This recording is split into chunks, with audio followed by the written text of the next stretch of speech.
Magandang araw po sa inyong lahat mga kapatid at welcome na naman sa aking munting channel.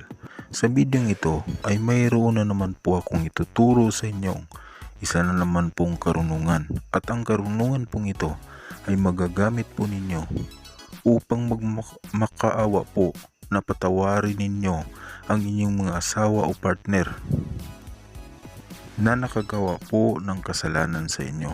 Pero bago ang lahat, kung ngayon ka palang napadaan sa ating munting channel ay mag-subscribe ka na at pindutin ang inyong notification bell. Kung nais po ninyo na magmakaawa sa inyo, nahihingi ng tawad ang inyong mga asawa o partner kapag sila ay mayroong nagawang kasalanan sa inyo, ay dapat lang po ninyong gamitin ang karunungan na ito. Ito po ay pwede kahit na nasa malayo ang inyong partner. Ito lamang po ang inyong gagawin. Maghahanda po kayo ng kapirasong papel o di kaya ay picture ng inyong asawa o partner. Kapag naman papel po ang inyong gagamitin ay isusulat po ninyo ang kanyang kumpletong pangalan.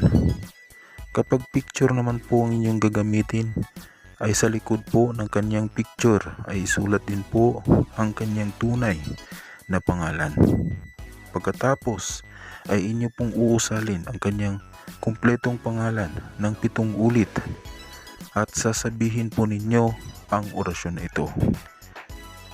At pagkatapos po, ang orasyon po ay 3 ulit po ninyong babanggitin at isusunod po ninyo ang inyong hiling.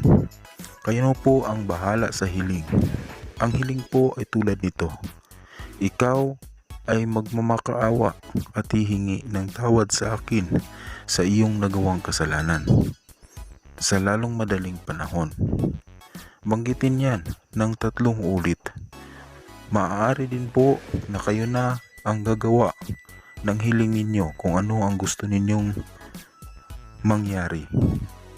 Pagkatapos po ay hipa ninyo ang papel o picture na inyong pinagsulatan ng kanyang pangalan at ilalagay po ninyo ito sa ilalim ng inyong unan. Gabi-gabi po na inyo po itong ilalagay sa ilalim ng inyong unan at ang pag-usal po ng orasyon at ng kanyang pangalan at inyong hiling ay tuwing Martes at Biyernes.